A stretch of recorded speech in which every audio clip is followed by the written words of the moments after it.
Gamarjoba, and welcome to Georgian Crossroads. This is Byrne, and today what we're going to do is the first of 5 parts of a recent trip I took into the Caucasus Mountains around the area of Stepantsminda, the Trinity Church above Gergeti, and other places in that area. So I thought I would take you with me.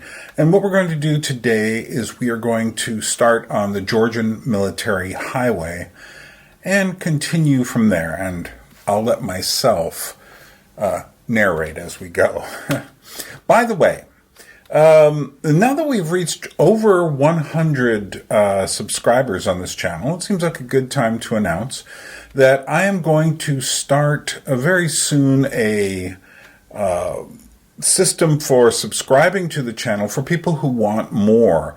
And I think one of the best things I could probably do is pass on about 5 Georgian songs a month by email to you. So this is something to think about. I will tell you how this will work out very soon. But meanwhile, just think about it. Let's get out the map first. And we're going to go from Tbilisi out to Mizkheta and then drive north past Jin Valley, Pasanauri, and go through Pasanauri, through Gudari, the ski resort, and then we're going to come to Stepantsminda and the village of Snow and Juta. Well, I am starting off this trip. Well, I just did the hardest part of the whole trip, which is trying to get out of Tbilisi. I only made one mistake this time. Sometimes I make about 3 or 4, and I'm not sure I've made the right choice this time. I just took a cutoff to cross the river, which I did, and not that river, not the river I'm about to show you, but the larger Mitkavari River. On the smallest of roads, it just has a little sign. You'd miss it if you blink.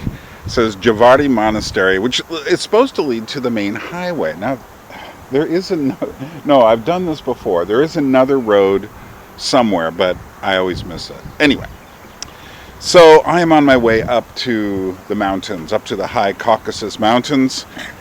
And I'm going to a little village called Snow. I'll also be visiting the monastery above Gergeti, Sameba, the Holy Trinity. And I will also be hiking up Juta. There's wonderful trails up there. So, this is the beginning of my journey. Come along. We'll see what happens. So we're going to walk over here. This seems to be a portion of the Mitkavari River, which also runs through Tbilisi. And we're actually going out that way, but you can't see the mountains. This did turn out to be the right way to the highway leading to the Georgian Military Highway. And so now we're on the road going towards Pasanauri.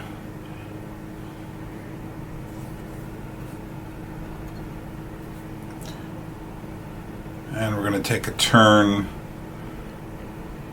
past the Jin Valley Dam and go up until we come here. This is Pasanauri, and this is one of the species of the Jin Valley River. The Aragvi River.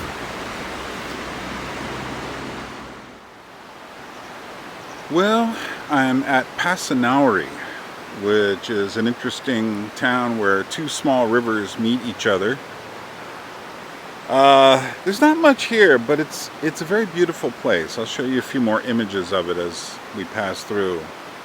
I am reminded of exactly what makes driving up here difficult. The road itself is great. There's no problem driving on the road up to Gudari, over Javari Pass, and then down into this kind of basin area up there. I don't quite remember the name of it.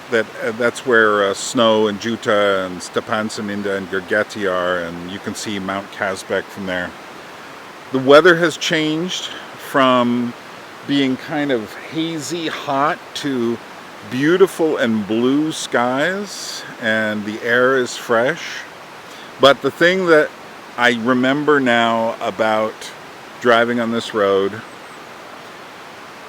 is that it's the main way for trucks to get back and forth from Russia to Georgia. So it's full of huge trucks coming back and forth.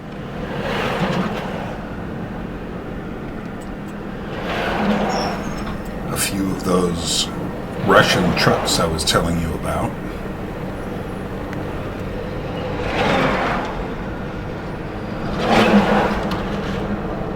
Now if you pass one and then you stop like I'm doing, and I just saw that one of the ones I passed me, now I'm sitting there going like, oh, I got to pay for the same real estate over again. I've got to pass that vehicle one more time. So, and sometimes it's just like a long line. There is a, at the end of this valley, suddenly the road just goes straight up with these switchbacks. And you really don't want to be stuck there before you get to Gdauri. Gdauri is not that interesting, particularly in the summer. But nevertheless, we'll be passing through there. And I'm going to go look and see if I can find the place with the two rivers meet. This is the place where the two rivers meet, and sometimes the waters are different color, one being browner, filled with silt. So it's kind of a nice place to stop.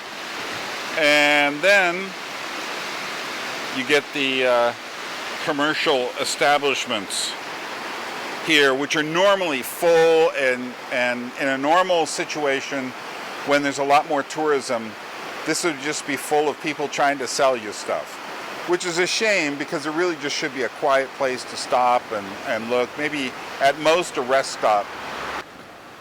Yeah, so in a normal tourist season, which obviously this isn't, these would be full of people trying to sell you things, way too full. But, you know, it's there. The Georgians have a good way of trying to make a few dollars.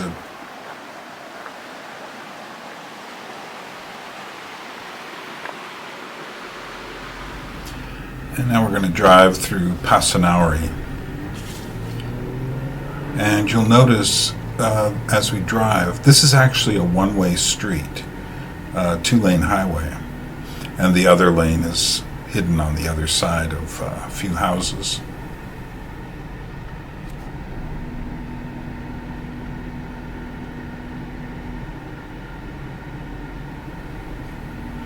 And of course, the ever-present cows. We're going to see a lot more cows before we're done traveling. Hey girl. And this is a spring as you start to climb at the end of the valley, and it's a steep climb, but it's a spring that people stop and they actually, you'll see them filling up their bottles with water here. And there are, of course, a few people selling things. I bought a wool hat in the Hebsureti style, and also some wool socks from a couple of women there. They were so happy to see me because I was the only person stopped there.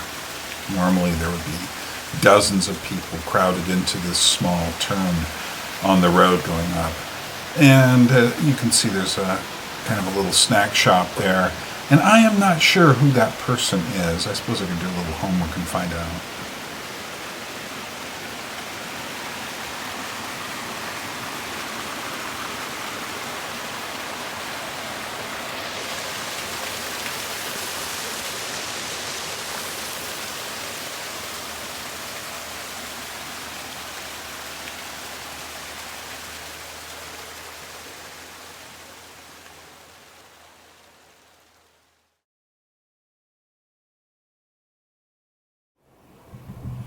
Meanwhile, as we continue to travel, I did manage to get behind some trucks. I was staying in front of them, but I caught up to some trucks going very slow, and we're about to go through an avalanche tunnel. These are to keep the road open all year, and they put these on in different places so that the snow will just go over in particularly problematic places.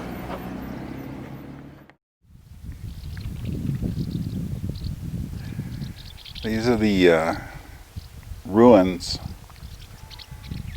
of an old lodge. Hard to tell when from. Maybe Soviet era, I'm guessing.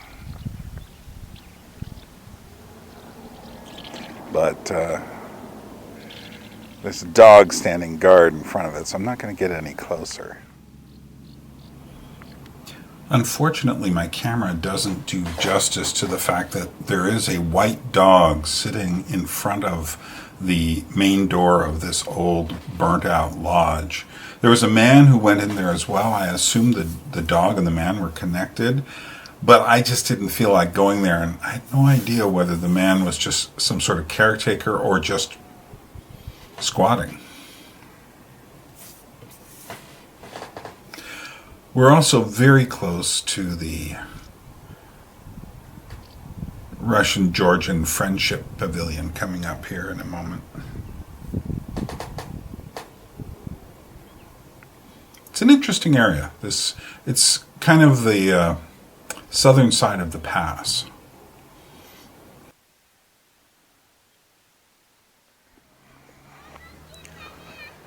So normally, this is just full of people. This is the Georgian-Russian Friendship Pavilion. Although I'm sure the Georgians didn't have a whole lot of choice about it.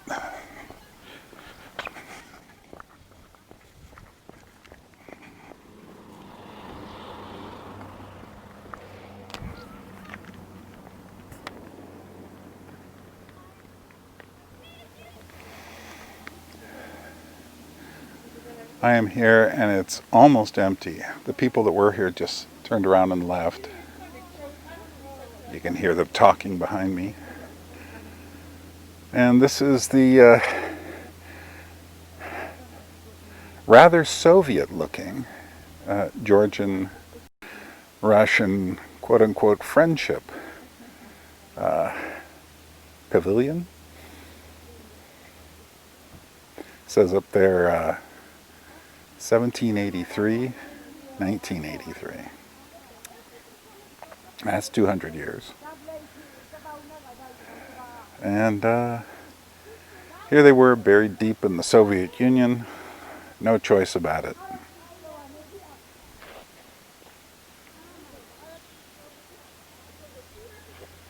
And Georgians, of course, like Italians, like to talk.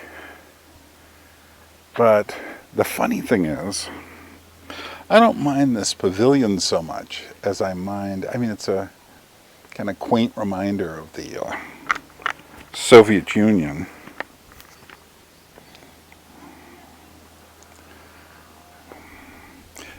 Much as I mind the fact that they actually use it to block the view. They do have these things, porticos, shall we call them? Where you can come and there's a little gate to prevent you from falling over, a little fence. But now this is interesting. These are the high Caucasus Mountains coming up here. We're in them, and absolutely amazing. It was completely sunny in Tbilisi. Forecast today was sun. It's about 2.5 hours away by car. And yet here, there are clouds, which could mean thunder this afternoon or tomorrow. Maybe little spots of rain, but these mountains are tall enough to absolutely change the weather system. And we're not looking at the tallest ones yet. But I'm imagining what I'm looking at is over 10, 11,000 feet right in front of me.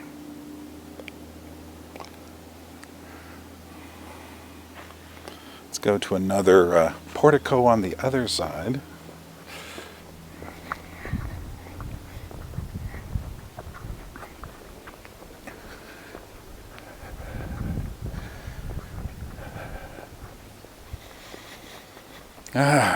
I can feel the weather up here. There's someone walking with some kind of cane or stick. Looks like a shepherd's crook. Could be. There are shepherds up here.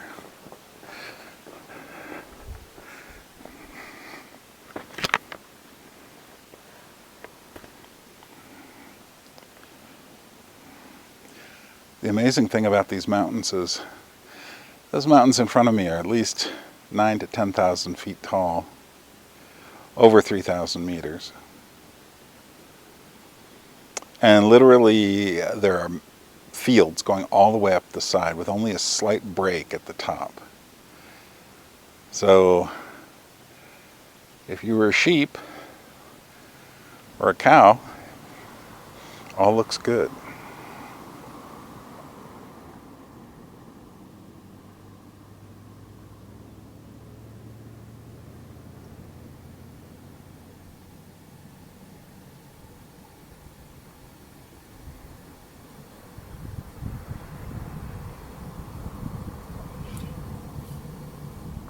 It's a great place to go to be quiet. But usually it's totally full of people. So I'll show you somewhere even better if you want to get away from the people when there are people here.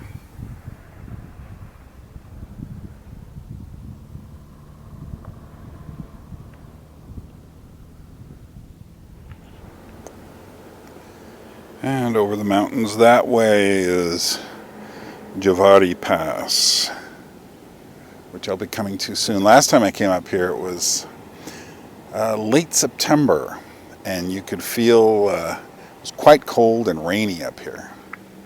Just at the pass, not here.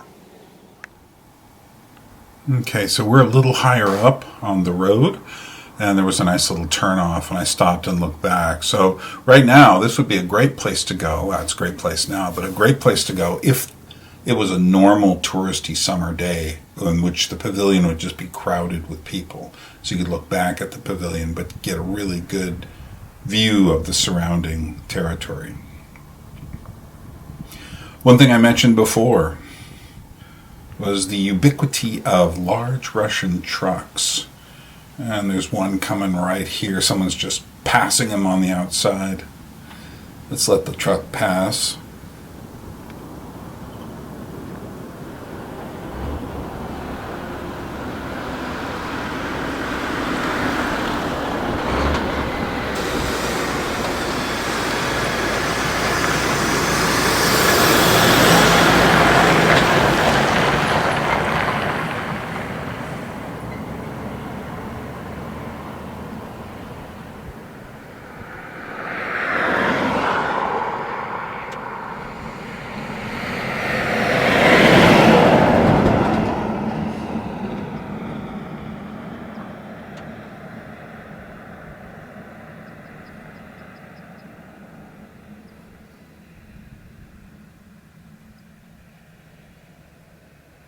So this is the Javari Pass. Javari means cross.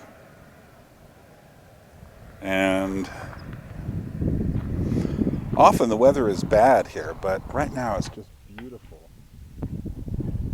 I wish my camera could do justice to the greens.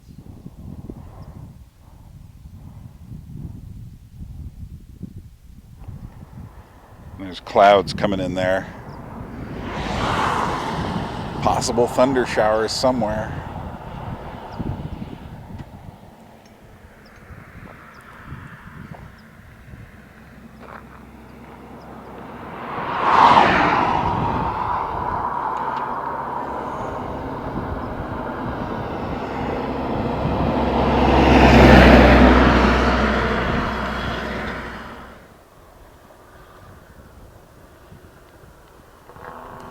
Now there are sheep in here. Lots of sheep on the mountains here. If you look up here, there is a whole flock of sheep. Right in there. Huge truck just passed me.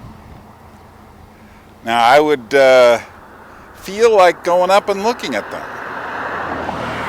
Except for one big problem. Even the ones that are really close to me here. And the big problem is white dogs that are bigger than sheep. The Caucasian Shepherd.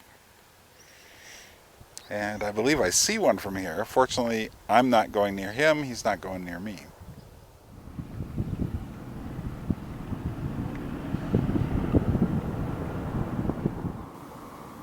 So we resume our downward drive on the other side of the pass. This is a burnt out truck. And in fact, one of the things I noticed on, especially on the other side, was how many trucks were dying on these mountains.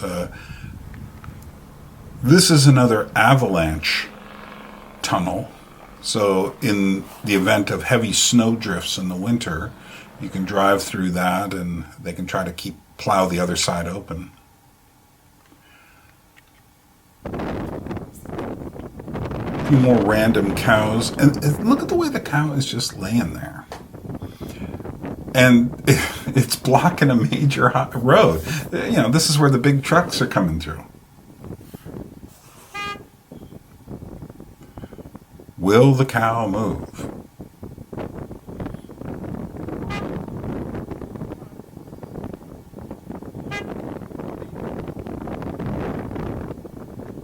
Never let it be said that cows are giving dogs and chimpanzees and dolphins a run for their money in the intelligence department.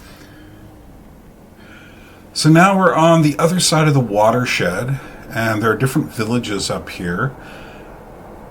You'll notice coming up, there's an old fortress tower standing there. We'll get a good close look at one, not in this video, but in the next video or so, when we get to snow.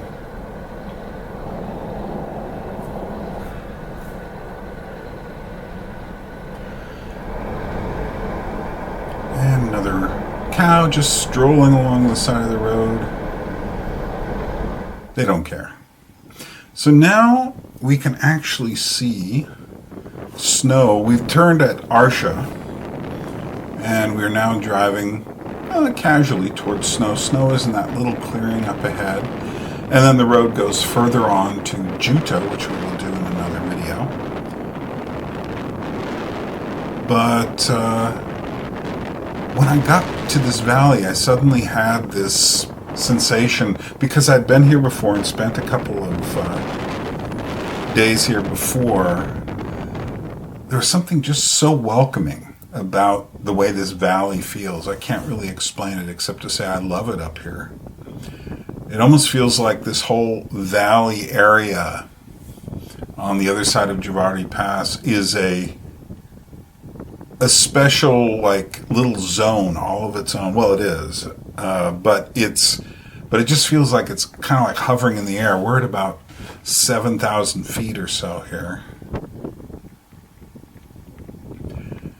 And of course, wait for the cows as the wind blows. Sorry about the microphone quality here. I was sticking the camera out the window sometimes and didn't have a backup sound plan for it.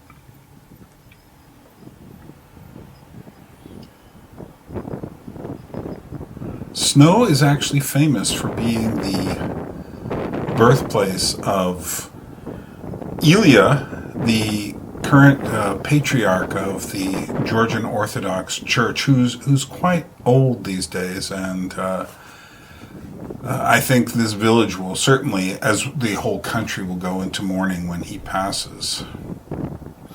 But I just love the lush green valley here. There's something just very homey about it.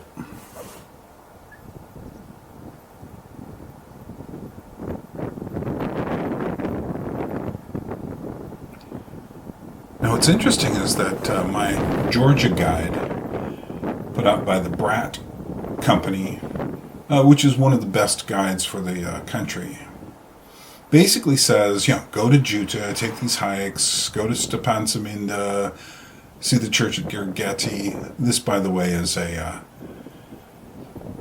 statue park, which we will explore a little later in our journey. But it just basically says about snow. Yeah, there's not much to do here once you've seen that statue park and the fortress in the middle of the town. But I'm going to argue otherwise, but not in this video. We'll just keep coming towards the town.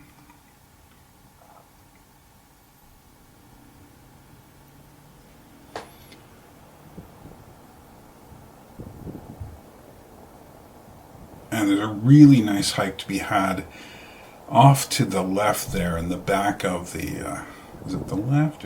Yeah, it's the left if you're looking at it. Up that, it's like a gorge that goes in the back, but those mountains actually go really high.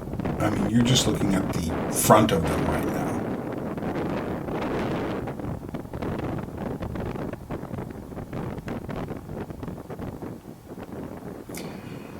And so, I return to snow. There's the fortress, which we'll get a better look at. That's how you spell snow. And if you really get clever and can read the Georgian alphabet above it, it says snow. And I highly recommend visiting there. It's kind of a secret, though, and I'll tell you more about the secret later. So, we arrive at the little village of Snow. In our next episode, we're going to hang out in snow a little bit, and then we're going to go see the church at Gergeti. We're also going to go up the valley to Juta and walk that way, and we're going to explore the village some more before we turn around and go back home. So come back for those. They'll be up probably fairly soon. I'm going to do maybe one a week or even more than that. They're close to ready to go. So Madloba, thanks for listening. This is Byrne for Georgian Crossroads, telling you to come back. Droebit means temporarily. We'll see you again really soon. Nakwamdis.